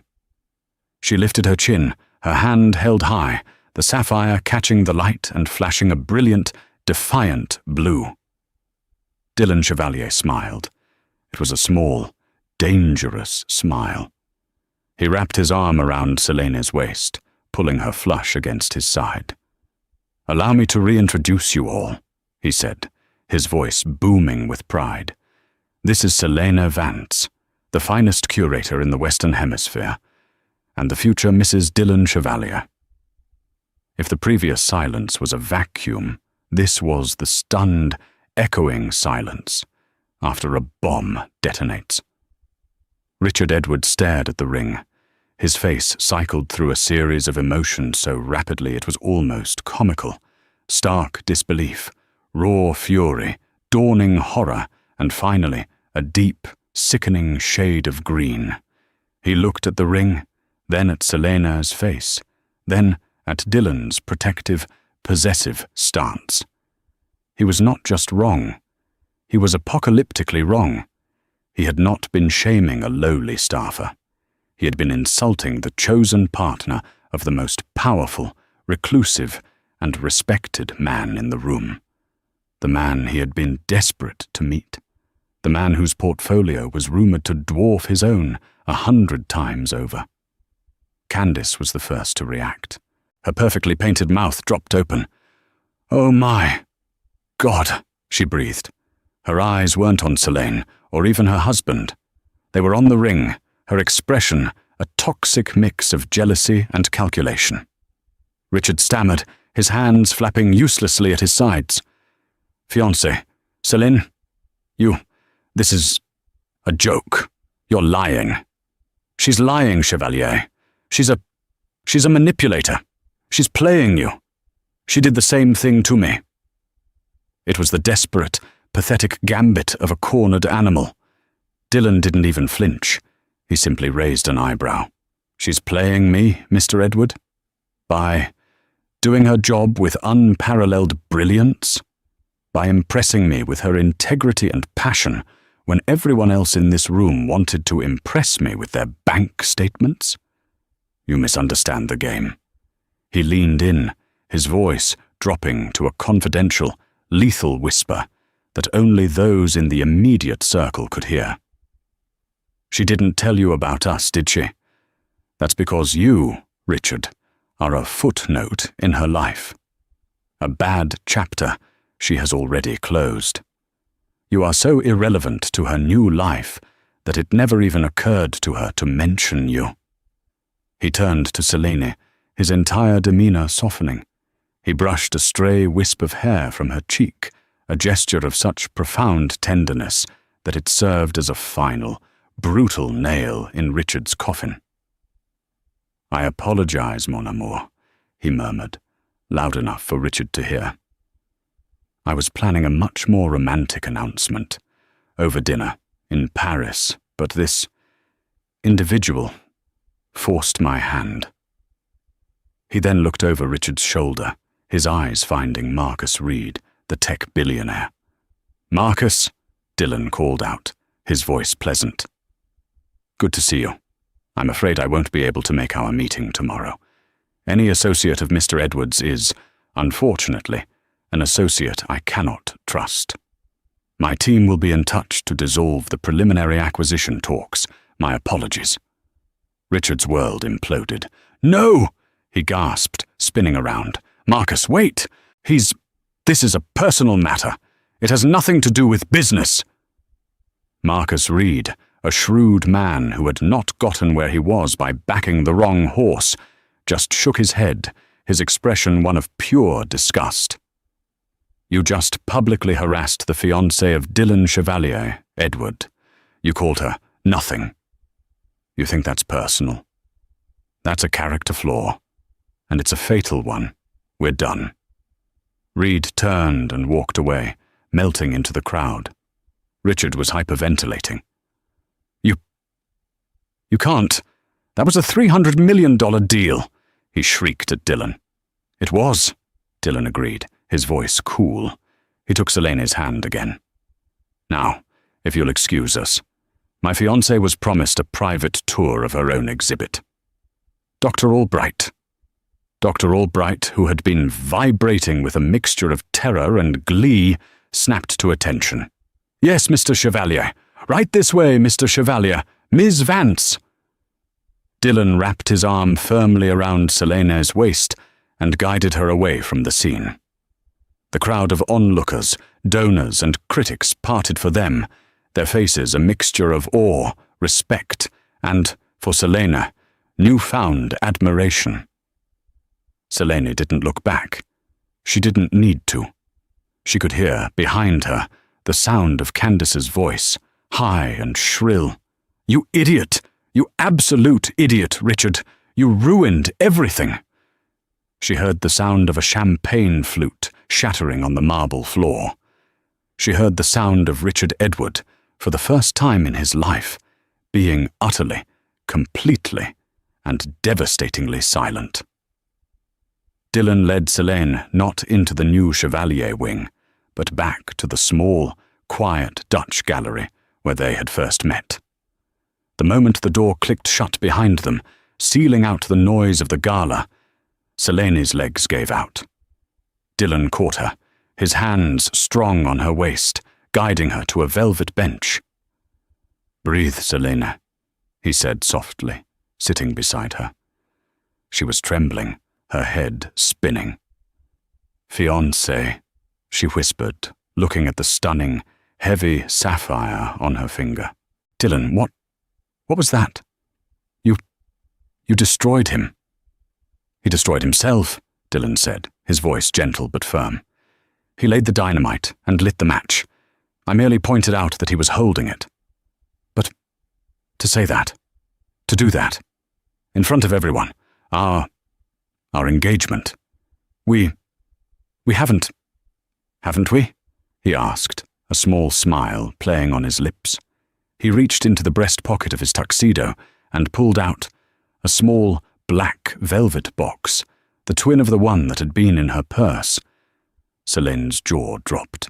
"How? I have been carrying this in my pocket for 3 days," Dylan said, his dark eyes intense. "Ever since it arrived from Cartier, I was waiting for the right moment. I thought, perhaps tonight, after the gala, I would take you to the rooftop garden, or, as I said, I'd fly you to Paris this weekend. I am not always good with the grand, romantic gesture. I am better with facts." He took her hand. "The fact is, Selene Vance, I have been half in love with you for a year, ever since your first brilliant, passionate, and slightly insubordinate email about the Vermeer restoration." Selene laughed, a choked, watery sound. "I was not insubordinate. I was firm." "You were," he agreed. "You told my assistant, and I quote, 'Mr. Chevalier's timeline is irrelevant. The canvas will tell me when it is ready. Art does not bow to a quarterly report.'" It was the most refreshing thing I had read in a decade. Selene's mind was racing, connecting the dots. "The Geneva client, that was you. That's why you funded the wing." "That was why I initially funded the wing," he corrected. "I was impressed by your eye. Then I asked to meet you. 3 months ago." "The consultant from the Chevalier Foundation," Selene breathed, remembering the first coffee meeting. the handsome, quiet man named Dylan, who said he was just reviewing the Foundation's philanthropic portfolios. I was not entirely honest, he admitted. I told you I was an employee because I wanted to meet you, Selene, not the junior curator trying to impress a donor. I wanted to meet the woman who wrote those emails, the woman who saw the truth in a 400-year-old painting. Their secret. It had been their secret. The past 3 months, they had been a whirlwind. Quiet dinners at out-of-the-way restaurants, late-night walks through Central Park, discussing art and history and life. His trips to New York, ostensibly for business, but always ending with a knock on her apartment door. She had fallen in love with Dylan, the thoughtful, brilliant, and intensely private man from the Foundation. She'd had no idea he was the Dylan Chevalier, not until he'd stepped into her office 2 weeks ago, saw the final restoration, and said, "It's perfect. You are perfect, and I have not been telling you the whole truth." He had confessed everything, who he was, why he'd sought her out, and how he had, quite unexpectedly, fallen completely in love with her. 3 days ago, he had given her the ring box. "I'm asking you to consider it," he'd said, his voice uncharacteristically nervous. "I know who I am. I know the world I live in. It's a gilded cage, much like this one. I do not want to trap you, Selene, but I find I am unwilling to live in it without you. Do not give me an answer. Not yet. Just keep it, and know that it is real." She had kept it, hidden, terrified of what it meant. And tonight, Richard had given her the answer. "You knew he would be here," she said, finally understanding. "You knew he was my ex-husband." "I am a man who values facts," Dylan repeated. "I do my research. I knew who he was. I knew what he did to you. I knew he was on the board, and I knew he would be here. I suppose I hoped he would ignore you, but I also prepared for the possibility that he would not." "You were protecting me," she whispered. "I am protecting us," he corrected, his thumb stroking the sapphire on her finger. "He called you a nobody. I wanted him, and the world, to know he had thrown away the single most valuable person I have ever met. He needed to understand, in no uncertain terms, that his opinion is, and always will be, irrelevant." He stood, pulling her to her feet. He framed her face with his hands, his gaze locking with hers. "But that was a performance. For them," he said, his voice low and raw. This is for us." He took the ring off her finger. "Selene Vance," he said, and his voice, the voice that had cowed a room and dissolved a $300 million deal, was thick with emotion. "You see the truth in everything. You see the light in the shadows. You have restored more than just my paintings. You have restored me. He thought your passion was a weakness. I know it is your greatest strength. Will you marry me? For real. No audience, no ex-husbands, just you and me." Tears were streaming down Selene's face, all the fear, the humiliation, the years of feeling small and worthless, it all washed away. She was not a nobody. She was not the help.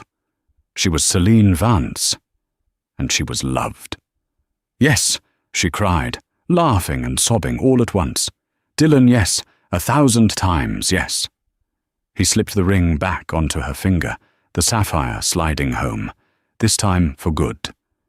And in the quiet, empty gallery, surrounded by the Dutch masters, Dylan Chevalier kissed his fiancée. It was not the chaste, public kiss on the hand. It was deep and passionate, and it was a beginning. They stayed in the quiet, shadowed sanctuary of the Dutch gallery for a long time. The door was closed, the thick oak and velvet soundproofing a barrier against the world they had just turned upside down. The distant, muffled thrum of the party felt like it was from another life. Selene finally let go, sinking onto the velvet bench, the one where she had first sat as Ms. Vance, the curator. Now she sat as Celine, the fiancée, and the cognitive dissonance was overwhelming. She was still trembling, the adrenaline of the confrontation leaving her hands icy and her mind numb. Dylan sat beside her, not crowding her, but his presence was a solid, warm wall. He said nothing, simply waiting, giving her the gift of silence. He used to do that, she whispered, her voice cracking. She stared at the floor, at the intricate pattern of the parquet, unable to look at the priceless art or at the priceless man beside her. In public, at his office parties, he'd introduce me as his little hobbyist. He'd tell his partners how quaint it was that I played with my dusty books while he was building the world. He made me feel so small, so stupid, like my passion was a character flaw. She took a shaky breath, the dam of years of curated composure finally breaking. The night I left, the final night, I had just gotten a research paper published in the Art Historical Review. I was so proud. I'd worked on it for a year. I showed it to him, and he glanced at the cover and said, "That's nice, honey. Did you see what the market did today? I made us more in the last hour than you'll make in your entire life."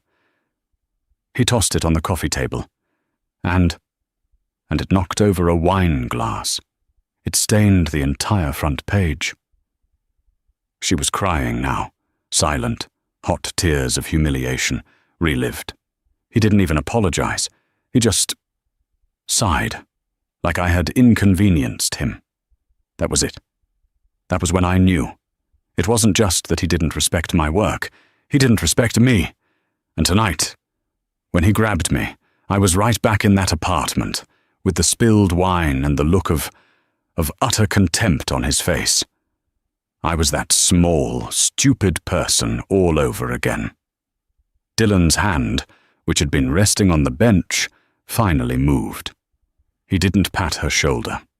He didn't offer a platitude. He took her left hand, the one with the ring, and held it firmly in both of his. His palms were warm and strong. He lifted it, turning it over, tracing the veins on her wrist with his thumb as he studied the sapphire, as if it were a piece of art he was committing to memory. "He will never speak to you again," Dylan said. His voice was not the warm baritone of the gallery, nor the passionate whisper of his proposal. It was a flat, cold, and utterly final tone. It was the voice of a man who moved markets, who built and dissolved empires with a single phone call. "He will never be in the same room as you again," he continued, his dark eyes finally lifting to meet hers. There was a fury in them, but it was a controlled, Arctic fury, more terrifying than Richard's loud, braying anger. "The museum board will convene an emergency ethics session tomorrow morning. I will be attending, via video call. They will be given a choice, his patronage or the Chevalier endowment. They will choose the endowment. He will be removed from the board by lunch." Selene's breath hitched. "Dylan, you don't have to." "I don't," he agreed. "But I will. His deal with Marcus Reed is dead. I will ensure any other partners in my sphere are aware of the character risk involved in an association with Edward Capital. He did not just insult you, Selene. He threatened my future wife. He put his hands on her. He will find that the world he built is suddenly and permanently very, very cold. That part of your life, the part where you are small, is over. I promise you." He leaned in, and, with a tenderness that shattered her, he kissed the tears from her cheeks. "You are not a hobbyist, mon amour. You are a master. Now, shall we go home?" When they finally emerged, the party was unrecognizable. The great hall was nearly empty, the air stale with the smell of dying lilies and spilled champagne. The remaining guests, the hardcore contingent, the ones who would never leave a party while free alcohol was being poured, were clustered near the bar. As Dylan and Celine walked toward the main staircase, a hush fell. The whispers were audible. "That's her. The fiancé. Edward is ruined. Chevalier just, my God." They didn't just part the crowd. The crowd recoiled, as if from a source of intense gravity, all of them desperate to see, but terrified of being seen. Celine saw Mrs. Alastair, the old money patron, standing near the coat check. The elderly woman caught Celine's eye. She didn't smile. She just gave a slow, deep, approving nod. It was a sign of respect, a welcome. Dr. Albright, who had clearly been waiting for them, skittered over, his face a mess of sweat, awe, and terror. "Mr. Chevalier, Miss Vance, Celine." My goodness. Good heavens. Congratulations is hardly the word. I mean, I had no idea. This is simply astonishing.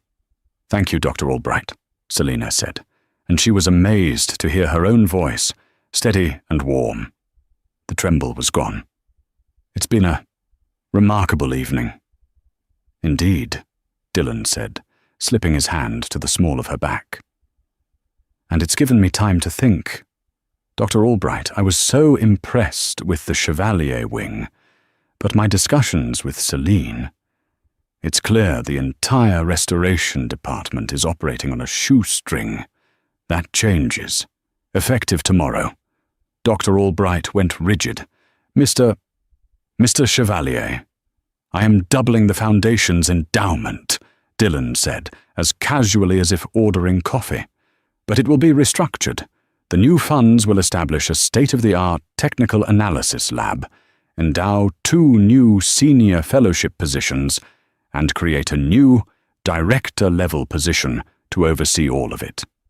A salary commensurate with that of a top-tier financial CEO, not a hobbyist." He paused, letting the weight of his words land. "That new director, of course, will be Celine. She will have full autonomous control over the department, its acquisitions and its research. She will report directly to the board, not to a subcommittee. I trust these terms are agreeable?" It was not a question. It was a directive. Dr. Albright, a man who had spent his career begging for scraps, looked like he might faint. "Agreeable? Mr. Chevalier, it's a miracle." "Yes, of course." "Celine, Director Vance, this is wonderful. Congratulations." "Thank you, Dr. Albright," Celine said, squeezing his arm. "I look forward to discussing the details." Dylan nodded once. "My office will send the paperwork." He didn't wait for another fawning reply. He guided Celine away, down the grand marble steps, his pace unhurried. The walk felt different. Her heels clicked with a new, definitive sound. She wasn't fleeing. She was exiting. At the bottom of the steps, near the coat check, she saw him. Richard. He was a collapsed ruin. He was slumped on a velvet bench, his multi-$1,000 tuxedo, once his armor of power, now hopelessly rumpled. His perfect blonde hair was in disarray where he had been gripping it. An overturned, empty champagne flute lay at his scuffed shoes. He was alone. Utterly, profoundly alone. As if sensing her, he looked up. His eyes were red-rimmed, hollowed out by disbelief and pure, undiluted panic. He saw them. He saw Selene, not in the simple dress he'd mocked, but in what now looked like a statement of supreme, understated elegance. He saw her, radiant and composed, her head held high. He saw the impossible, midnight blue sapphire flashing on her hand, and he saw her held, possessively, by the man whose single, quiet word had just vaporized his entire life. He saw the woman he had called nothing, standing on the precipice of inheriting the world. Selena met his gaze. She searched within herself for any lingering emotion, for the triumph she thought she'd feel, for the pity she ought to feel, for the anger she had a right to feel. She found nothing. It was not forgiveness. It was, as Dylan had said, irrelevance. The space he had occupied in her heart and her head, the space that had caused her so much pain, was simply empty. He was a footnote, a bad chapter, a painting she had restored and moved on from. She turned away from him, breaking the gaze, and walked out the towering bronze doors into the cool night air.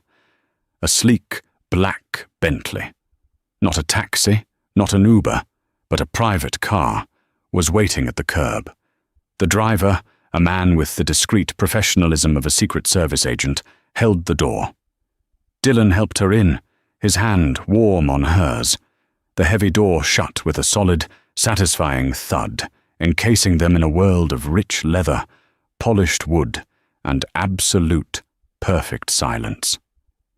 As the car pulled away from the curb, leaving the museum, the party, and her old life behind, Celine let out a breath she felt she'd been holding for 5 years. "Charles," Dylan said to the driver, his voice returning to its normal, warm timbre. "To the airfield. Have the jet prepped for Paris." Celine's head snapped toward him. "Paris? Tonight?" "Dylan, I don't have a passport. I don't have clothes." He smiled, a genuine, delighted smile that lit up his dark eyes. He reached into his inner tuxedo pocket and produced, not one, but 2 navy blue passports. He handed her one. "My love, my staff packed a bag for you 3 days ago, just in case you said yes. It's already on the plane. I am, as I said, a man who prepares." "You were that confident," she breathed, stunned. "No," he said, his expression softening.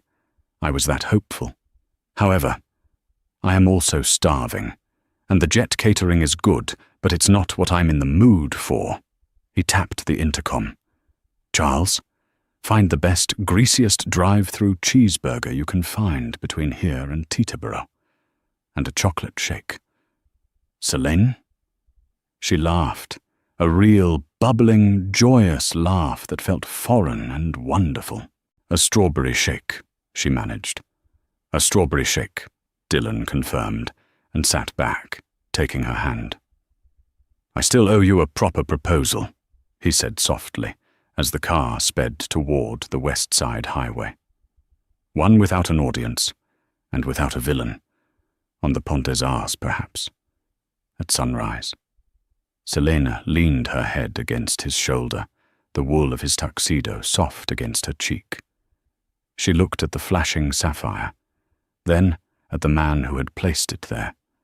"Dylan," she whispered, "what you did in there, it wasn't just a proposal.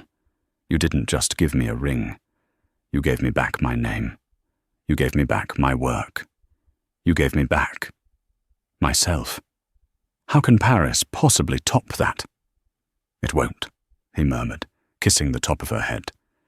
"It will just be ours. But for the record, I think tonight was just about perfect." Celine closed her eyes, the lights of the city blurring past. She thought of the Vanitas painting, the skull, the candle, the lemon.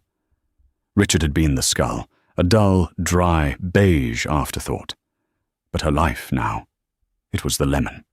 Vibrant, textured, a little sour from the past, but so real.